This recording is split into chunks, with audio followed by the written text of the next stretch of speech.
भक्त श्री लालदास जी। श्री लालदास जी बड़े ही उच्च कोटि के वैष्णव संत थे। एक वणिक आपका सेवक था, उसके हृदय में भी भक्ति थी। एक बार आपके पास 22 साधुओं की एक जमात आई। वे बड़े भूखे थे। आपने वणिक शिष्य से कहा कि शीघ्र ही बनी बनाई रसोई लाकर सब संतों को भोजन कराओ। उसने कहा, महाराज, सामान तो घर में बहुत सा भरा है, पर पिताजी ने बहन के विवाह के निमित्त बनवाया है, मैं उसे नहीं ला सकता हूँ। मुझसे धन ले लीजिए और आप संतों को जिमाइए।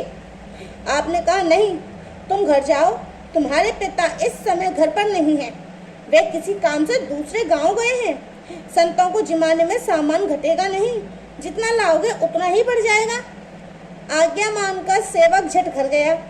सामान बांधने लगा तो उसकी माँ ने पूछा, कहाँ ले जा रहे हो?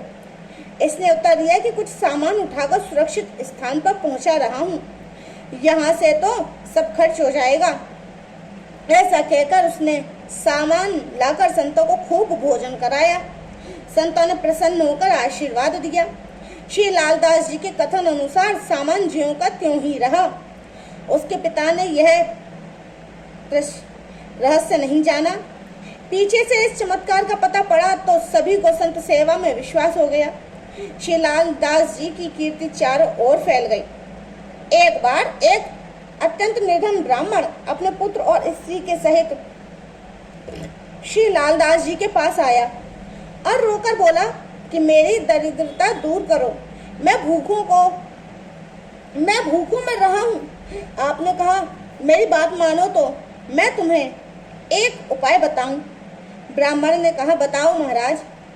आपने बतलाया कि आज से ही तुम संतों और अतिथियों की सेवा आरंभ कर दो। ब्राह्मण ने कहा, भगवान, यह काम धन के बिना कैसे होगा? आपने कहा, इसमें धन नहीं चाहिए, तुम्हें जब जो कुछ मिले तब तुम उसी में से चौथे अंश से संत सेवा कर दिया करो। धीरे धीरे तुम्हारे पास 6 मास में बहुत सा धन अन्न हो जाएगा।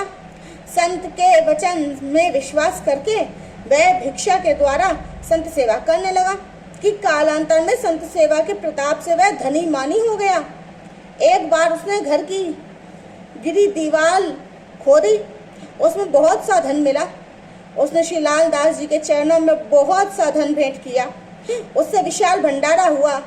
इस प्रकार संत सेवा का महत्व आपने बढ़ाया। एक बार एक सरदार असाध्य रोग से ग्रसित अपनी पत्नी को लेकर श्री लालदास जी के पास आया। आपने उससे संत चरणामृत के सेवन का उपदेश दिया, जिससे वह निरोग होकर संत सेवा में प्रेम रखने लगी।